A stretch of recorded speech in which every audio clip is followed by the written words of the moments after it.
In this video, we will be taking a look at 15 different water leak sensors that are either Zigbee or Z-Wave Plus that should work with the Home Automation Hub.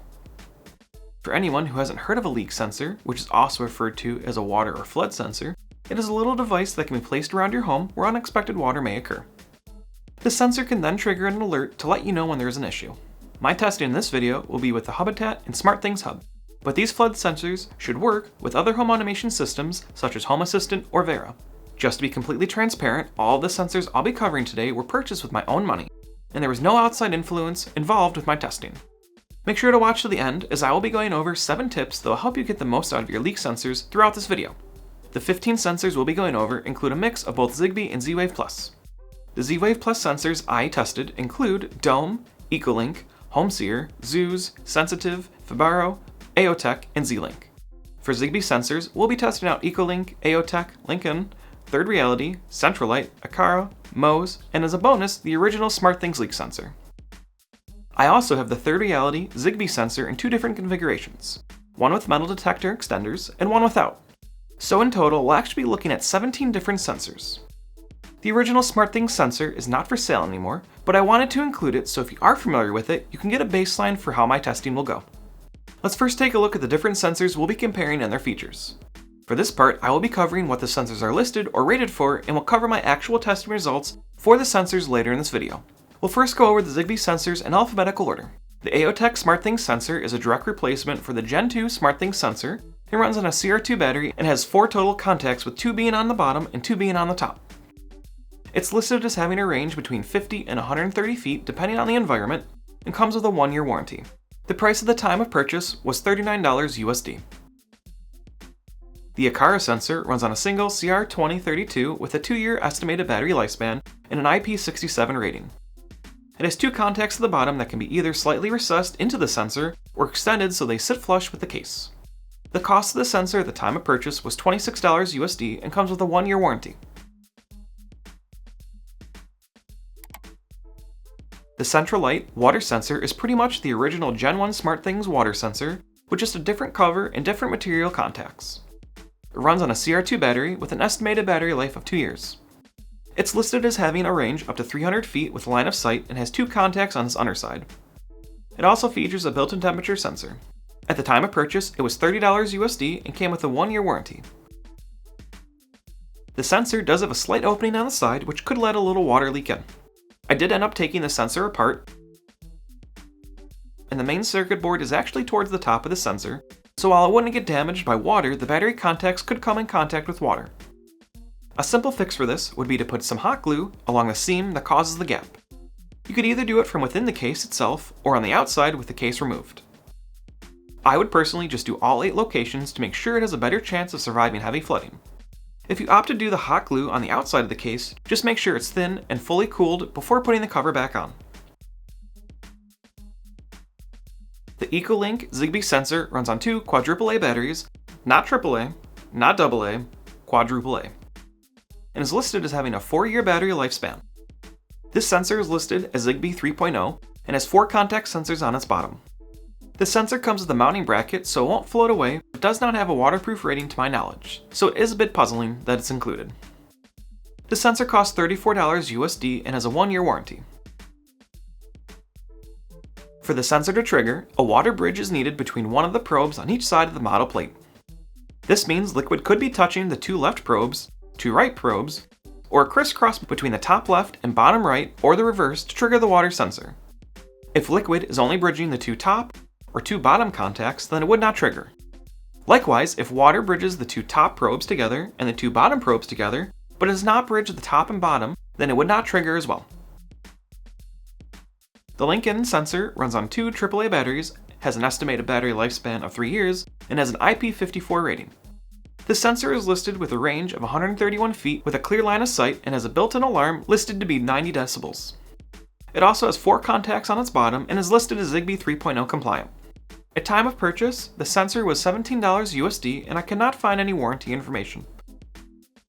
For the sensor to trigger, water needs to be bridged between 1 probe on the top of the sensor and 1 on the bottom. This means a water bridge needs to be made between either of the top probes with either of the bottom probes. If the top contacts are bridged and the bottom contacts are bridged, but not together, then the sensor would not trigger. The Mohs leak sensor looks to be pretty much the same as the Aqara leak sensor with a soft button on the top and runs on a CR2032 battery with an estimated 2-year battery lifespan. Unlike the Aqara sensor, it does not have a waterproof rating. The sensor has 2 contacts on its bottom that are recessed into the sensor, but they could also be extended to be flush with the case. At the time of purchase, the sensor was $20 USD and I could not find any information about warranty. The Gen1 SmartThings sensor runs on a single CR2 battery and has 2 contact sensors on its underside. Unfortunately, I don't have the receipt for this sensor anymore, so I don't have any idea what I paid for it and there's no longer a warranty valid on them. The third reality sensor runs on 2 AAA batteries and has an estimated battery lifespan of 3 years. The sensor has 3 contacts that are adjustable to be recessed in the case or flush. You can also get a version of this sensor that comes with metal extensions. When using them, the contact screws are then recessed into the case a bit. The sensor does have a built-in alarm, which is rated for 120 decibels. The sensor without the metal extensions was $20 USD, and to get the extensions with the sensor, it was only an extra dollar at $21 USD. I was not able to find any warranty information for the sensor either. For this sensor to trigger, either of the bottom probes need to be bridged to the top probe. This means if water is bridged between the 2 bottom probes, then it would not trigger. For Z-Wave Plus, we'll be taking a look at 8 different water sensors. The AOTech Water Sensor 7 Pro uses an ER14250 battery and is rated to last for 3 years on it. My sensor did come with mounting hardware that was loose in the box. This made me think that it was broken before even opening it, but it just wasn't in any packaging. This is a nice way to reduce waste, but I was a bit nervous until I opened it. The sensor has an IP20 rating and a Z-Wave Plus using a 700 series chip. This sensor has a remote probe that is fixed to it with a 3-foot cable and has 2 probes on it. It also has a temperature and humidity sensor as well as a tamper trigger.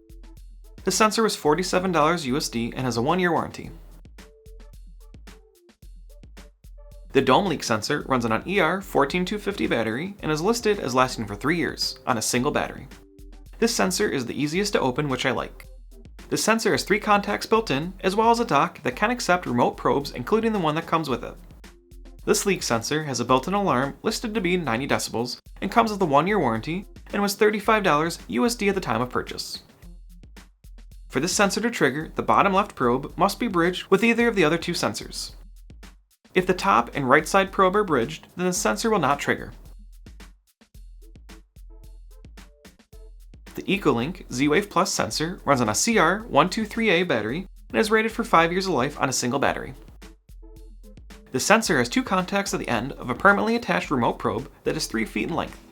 The sensor has tamper reporting and can alert of possible freezing temperatures when it reaches 41 degrees Fahrenheit, but does not report full temperature or high heat warnings. This sensor has a 2-year warranty and costs $32 USD at the time of purchase.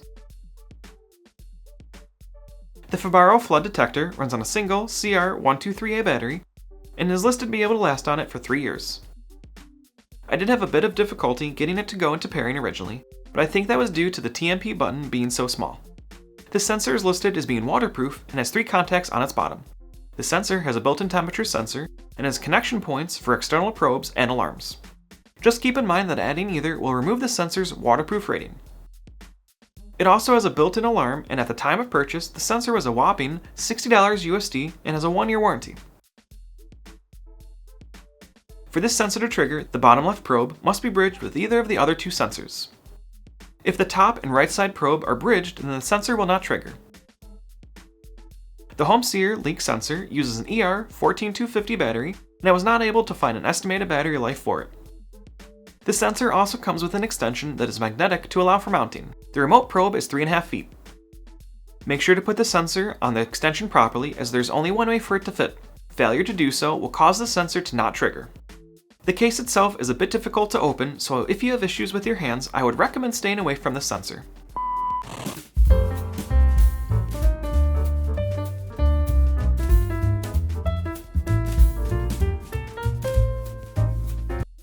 The sensor was $39 USD at the time of purchase and has a 1-year warranty. Also, the battery itself is wrapped in a clear plastic film, which I did not notice at first. I actually thought the sensor was DOA until I took the battery out to try to reseat it, which is when I noticed that it was wrapped in plastic.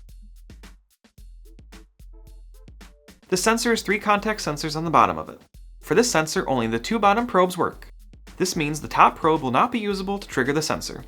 This can be seen as there is no trace to or from the top probe on the PCB. I also reached out to HomeSeer to make sure this was the intended purpose, and they did confirm it. The top probe is just so it can actually balance on the ground. Not a big deal, but I wish they had made this point more apparent for something such as a leak sensor. The sensitive strip leak sensor has a non-replaceable battery and is rated for up to 10 years of life. This interesting sensor has two sponges on the bottom that absorb water to trigger an alert. Only one sponge needs to be wet for the sensor to detect water. The sensor has a temperature and light sensor, but keep in mind using them will drain the battery faster. This sensor was a bit annoying to get paired just because of the lack of indicators on the sensor where to put the magnet. I also had a similar annoyance with moving it between hubs.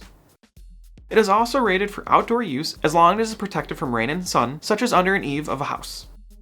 The sensor has a 1-year warranty and costs $38 USD at the time of purchase. The Z-Link sensor runs off of 3 AAA batteries, which are not included and does not have an estimated runtime on them.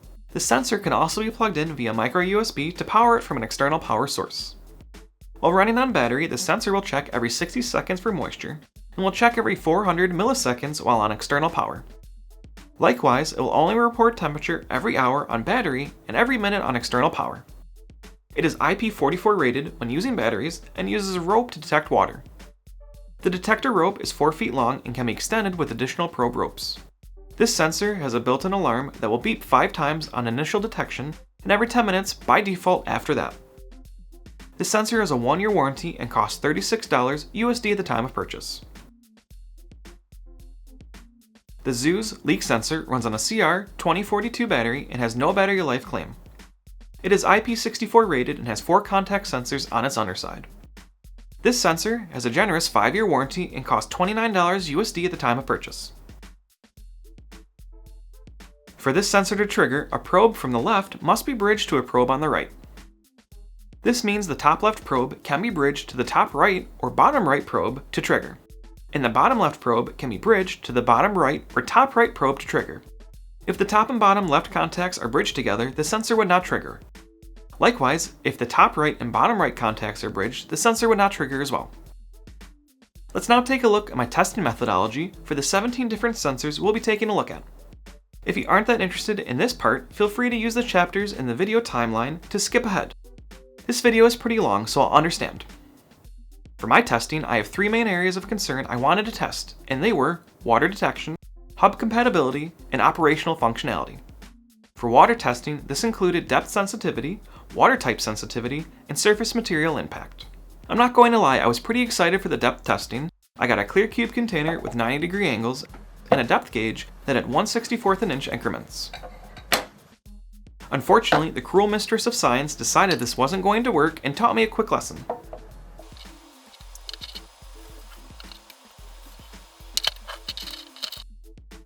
After some Googling, it seemed like glass would work the best for getting a thin layer of water. I found a photo frame with a pane of glass, and that did the trick for depth testing. Keep in mind that there is some room for error for my testing, but I measured multiple points within the puddle to try to be as accurate as possible. Through my depth testing, I found that all sensors were able to detect water at the lowest possible height, except for the Lincoln sensor, as the contacts are a bit recessed within the case. For that, adding just a little bit of extra water triggered the sensor at roughly 1/32 of an inch of water. For the Moz, Akara, and Third Reality, without contact extensions, required their contacts be extended out to be flush with the bottom of the case to be able to detect water at 1/64 an inch. To tackle surface material testing, I used 5 milliliters of water on each of the surface types to see which sensor would trigger. Surface material I tested on includes wood desktop, acrylic, concrete floor, linoleum, carpet, tile, cement, a brick, porcelain, my sidewalk, epoxy flooring, and a fake marble countertop that isn't linoleum, and I have no idea what it actually is.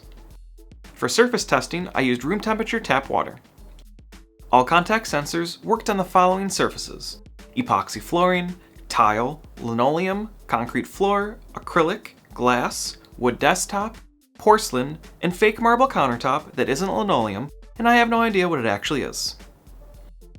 For testing on my sidewalk, all sensors worked, with some having exceptions that I will touch on in a moment, except for the Third Reality sensor with the detection extender. This is because when using the extenders, the screws that hold them in have to be screwed in all the way to make sure that the extensions are held in place properly. This causes the extensions and the contacts to be recessed within the case, making it a bit more difficult to detect shallower amounts of water. With the little rocks on my sidewalk, it caused the metal to sit high enough up to not detect the water. If there was a lot more water, it would have triggered, but that was not what my test was about. For the sensors that worked, but with an exception, all of them required a fresh amount of water being dispersed under them to trigger the sensor, compared to the others that could just be placed within the water after it was dispensed. The sensors that saw this scenario were Dome with the extension installed, EcoLink Z-Wave, EcoLink Zigbee, AOTech SmartThings, Lincoln, Centralite, Sensitive, Z-Link, and the original SmartThings sensor. These sensors did not fail the test as they triggered with a fresh dispense of 5 milliliters of water. They simply were just less sensitive on the surface due to it being more porous and absorbing the water quickly. The sensors that worked even when placed on a wet spot that was already absorbed for over a minute were the Third Reality without extensions and screws extended flush, Home Seer, Zeus, Mose, Fibaro, and AOTech Water Sensor 7 Pro. For carpet testing, I used an old piece of carpet that I kept for robot cleaning testing on my wood desktop. Close to a real floor, but a bit different with no pad.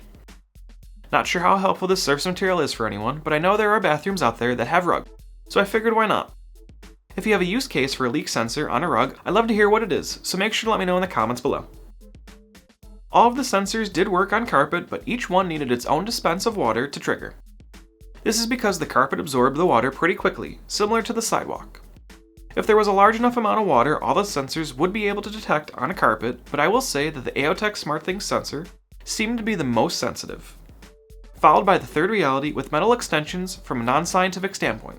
This was due to little pools of water sitting on the rug prior to being absorbed, so in my testing, because the water was targeted at the sensor, they were able to detect the water. For brick surface testing, it's pretty self-explanatory. I used a brick. All sensors worked, but some required a fresh dispense of water. The not as sensitive sensors on brick were EcoLink Zigbee, AOTech SmartThings, LinkedIn, Third Reality with upgraded detection, Centralite, Sensitive, Mose, and Z-Link. Again, this is because of the porous surface. The biggest takeaway from my surface testing is that on surfaces that absorb water quickly, you may have less luck with catching a smaller amount or more directed leak. In these types of environments, you may need extra sensors for better coverage, so something to keep in mind. Also take note that for my concrete floor, the sealant used seemed to make it less porous. It did absorb water, but it pooled it for an extended amount of time. This could be different for you, so I'd recommend testing it out to make sure. For my water type testing, I use 3 types of waters: tap water, store-bought purified water, and store-bought distilled water. All water was tested at 2 temperatures, 37 degrees Fahrenheit and 70 degrees Fahrenheit. The different types of water and temperatures are because of how the sensors I tested actually trigger. All of them have 2 or more electrical contacts that need to be shorted out by having something conductive touch the contacts, causing a short circuit or closed circuit. As water cools, it actually becomes less conductive, and as water is filtered or purified, the impurities that actually make water conductive are removed. I went a little overboard because I was a bit worried that my tap water is somehow extra conductive because I've had static discharge from touching water from my faucet during the winter. I picked 37 degrees Fahrenheit because that's what temperature my refrigerator made the water, and it's pretty close to the freezing point for water anyways. The results by water testing were a bit more bland than I was expecting. All sensors worked in my tap water. All sensors worked in the purified water, and all sensors worked in the distilled water except for one. The Centralite sensor did not trigger in the purified or distilled water. I was actually shocked by this and tested it a few more times to make sure it worked. I even went as far as putting it in a pool of tap water, and by diluting it enough with purified or distilled water, the sensor actually went back to dry, even though it was sitting in a pool of water.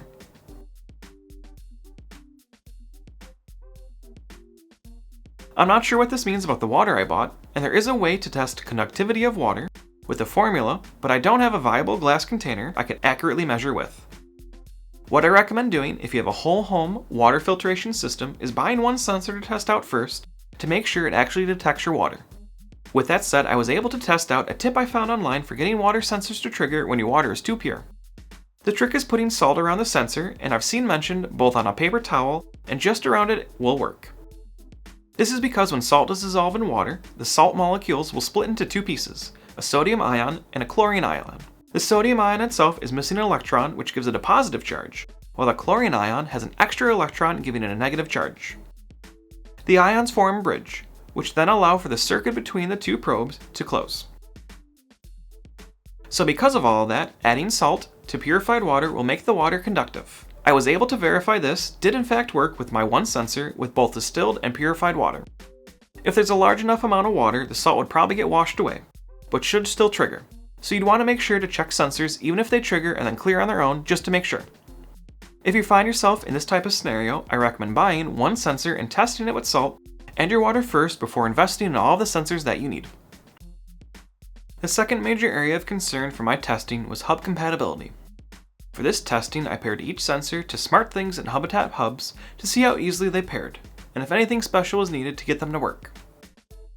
For my environment, I have a SmartThings Gen1 hub with multiple Zigbee and Z-Wave Plus repeaters within its mesh. For my Hubitat hub, I have a Hubitat C5 hub with no repeaters for either Zigbee or Z-Wave Plus. For SmartThings, all of the devices except the following paired directly without needing anything done to them. Zoos and Z-Link, which required custom device handlers to be installed via the IDE, as well as LinkedIn, Akara, and Moz, which required their device handlers to be set to SmartSense Moisture. Outside of that, all the devices worked with SmartThings with their full functionality except for Akara and Moz, which had issues staying connected to the SmartThings hub over the course of my testing. For Akara, it would randomly fall off the mesh and would require a full delete and re-add to get it working again.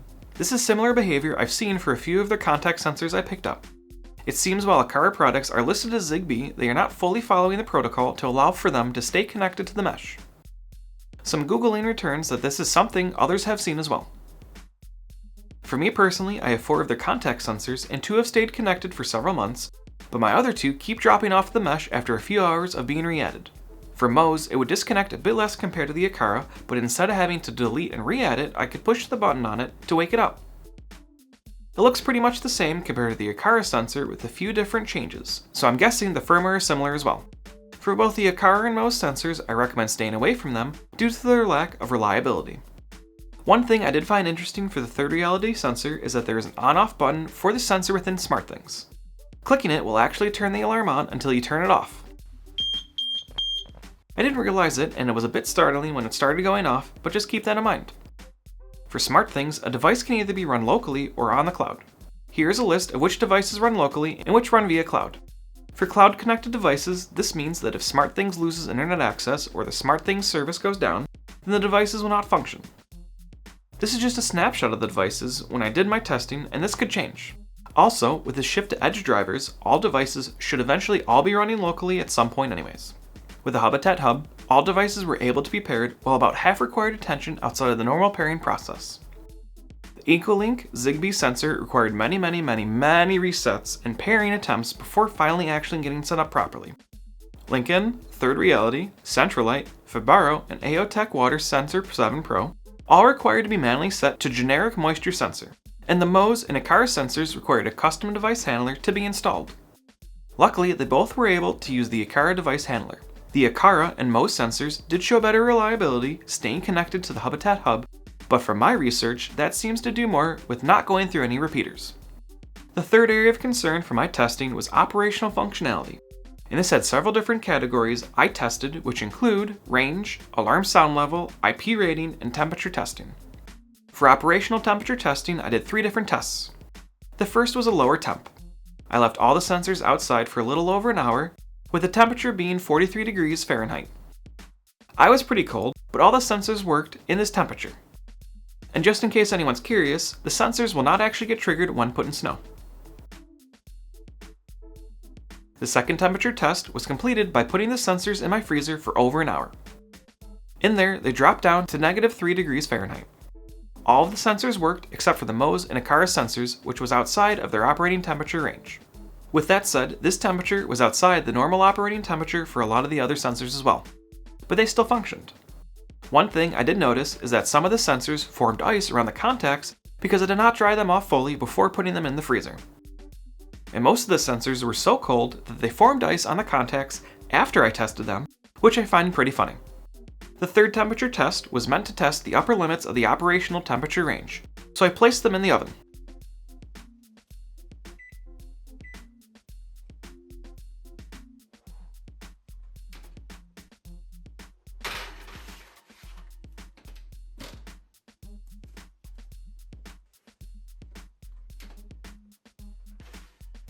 Okay, not really, but I did put them in the next best thing, in my attic.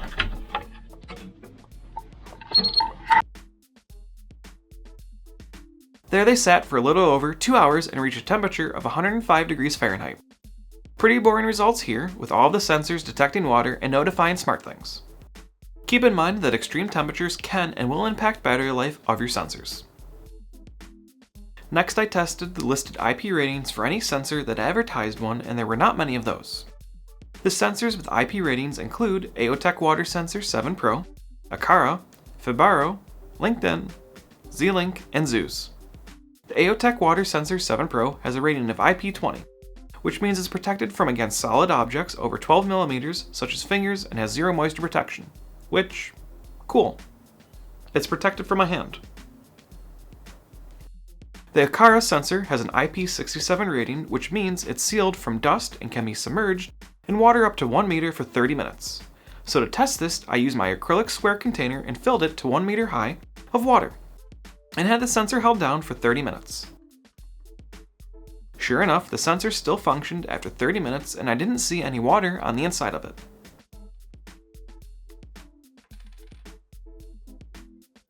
The Fibaro sensor does not have an IP rating that I could find, but they advertise that it can float in water and show it submerged in their marketing. So I decided to see what would happen if I threw it into a sink full of water. It did float on top of the water, which is good, and I left it in for about 10 minutes. After taking it out, I didn't see any water on the inside and the sensor worked as expected.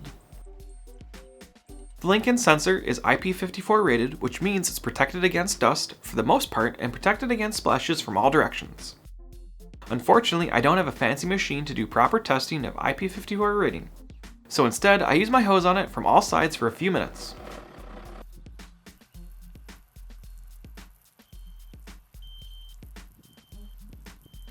Removing the bottom shows that no water got in and the sensor works as expected still. The Z-Link sensor is IP54 rated, which means it's protected from solid objects over 1 millimeter and protected against splashes from all directions. So for this sensor, I got the hose a bit as well. Keep in mind using the external power does remove the IP rating for the sensor. I used the dome remote probe instead of the included rope because I didn't feel like waiting for the rope to fully dry, but the rope itself is meant to get wet and doesn't impact this part of the testing. Checking the inside of the sensor showed no water got in and the sensor still works. The Zeus leak sensor is IP64 rated, which means it's sealed from dust and is protected against splashes from all directions. And so, for a third time, I got the garden hose to spray the sensor. Removing the lid shows no water got inside and it functioned as expected afterwards. For the sensors that have built-in alarms, I did test out the alarm volume with my decibel meter. Each sensor was placed at the same distance away from the meter and triggered. The dome sensor registered at 83.5 decibels, the Fibaro leak sensor registered at 91.7 decibels, the LinkedIn sensor registered at 96.2 decibels, the third reality sensor registered at 105.4 decibels, and the Z-Link sensor on battery came in at 90.7 decibels. Personally, I'd recommend picking up a standalone alarm if you want an audible alarm to trigger, but it is a nice added bonus to have one built in as well. Just keep in mind that they really aren't going to be as attention grabbing as they probably should be, and the longer the alarm runs, the quicker the battery will drain. You could also set up voice announcements depending on your setup or visual notifications through smart lights and smart light bulbs. For range testing, I did 4 individual distance tests with each sensor. The first was a test off my mesh network for my SmartThings hub. This was an extreme range test from my house and 113 feet away in my shed with the door closed. Because of the mesh I have set up for both Z-Wave Plus and Zigbee, I had repeaters pretty close to the edge of the house. And because of this, I only had 3 devices fail: the Aqara, Mose, and Z-Link sensors. The Zeus sensor also seemed to show reliability issues, so while I won't say it failed, there were a few times when it did not register being dry properly. I don't actually have any 700 series repeaters in my mesh, so I think at this distance it probably would be fine, but I don't have a way to verify. The second range test was also out in the shed, but this time on my Hubitat C5 hub. In this setup I have no repeaters for Zigbee or Z-Wave Plus, so everything is directly connected to my hub. The hub is located in my basement and is about 120 feet away from where the testing took place. For this test, the following sensors passed: AOTech SmartThings, Aqara, Centralite, Ecolink Zigbee, LinkedIn, the original SmartThings sensor, And an honorable mention for the EcoLink Z-Wave Plus sensor triggering when wet, but then dropping off the network until it was brought closer to the house. The next test was also on my Hubitat hub, and this was on the second floor above where the hub was located in the basement. All leak sensors worked for this test without issue. This means they were all able to function while being relatively close to being above the hub without any repeaters. The last range test I did was also in the Hubitat hub, and this was in my attic and about 40 feet away from being directly over the hub. The sensors that completely failed this test were AOTech Water Sensor 7 Pro, Sensitive Strip Strip, Z-Link, and Zeus. The Centralite, EcoLink Zigbee, and EcoLink Z-Wave Plus sensors worked, but they were inconsistent with their reporting. Mostly they would alert on water, but then fall off the network for a period of time before showing up again and alerting if introduced to water again. The dome leak sensor triggered on water correctly and then reported when it went to a dry state, but shortly after, when I tested it again, the sensor reported the wet state and then fell off the network. While the 4 sensors did technically work, if you were looking for maximum range without extending your mesh, I'd probably stay away from these 4 sensors. The other 9 leak sensors tested correctly reported water to Hubitat and reported they were dry multiple times without falling off the network. Here's a quick recap of all the testing I did and how each sensor did. Feel free to pause the video here if you need more time. I don't mind waiting. I'll also have a link in the description below where you can find this information as well.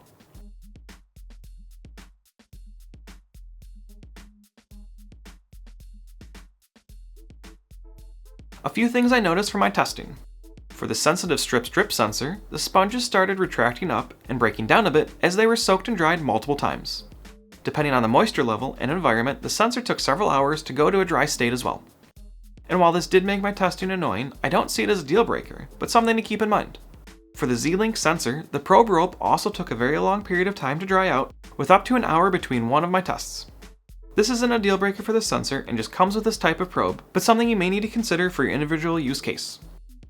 I also picked up a water sensor rope on Amazon to see if it would work with either the Dome or Z-Link sensors, and I had some mixed results, but pretty much I'd say it will not work with either sensor. Not sure if I just need a specific type or not, but if you know, please let me know in the comments below. Let's now go over a few additional tips I have for you that can be helpful. If you have hard to reach spots for a sensor, you can consider picking up a grabber tool just like this one.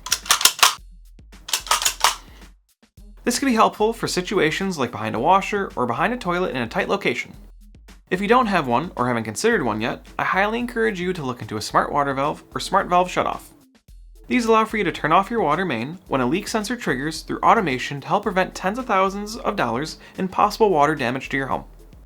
I highly recommend making sure to check your leak sensors at least once a month. They are very important, and 10 minutes of your time every month can save you a giant headache and countless hours of annoyance. Just make sure that if you do have an automation to turn your water off when a leak is detected, to turn off that automation after it's tested at least once.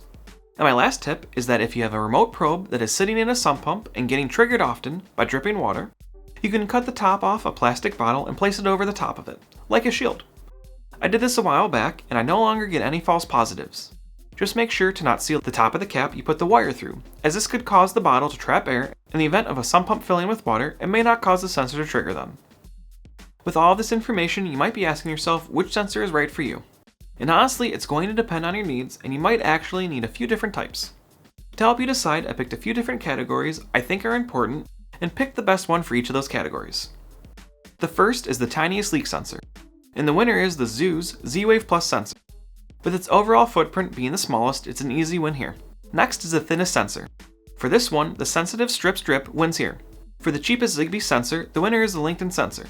Coming in at $17 USD, it's by far the cheapest. For cheapest Z-Wave Plus sensor, the Zeus leak sensor wins another category, coming in at $29 USD. The next category is cheapest sensor with an extension probe. The winner for this one is the EcoLink Z-Wave Plus sensor at $32 USD. For loudest built-in alarm, the winner is the Third Reality leak sensor with a recorded 105.4 decibel noise level. If you found this video helpful, make sure to give it a thumbs up so YouTube knows that to show it to other people. And if you aren't already, consider subscribing to the channel and enabling notifications to be one of the first to know when I release other smart home and tech related videos just like this one. If you'd like to know more about how you can set up SmartThings or Hubitat to be able to automatically turn off your water in the event of a leak, then I recommend checking out my video right here. Thank you for watching.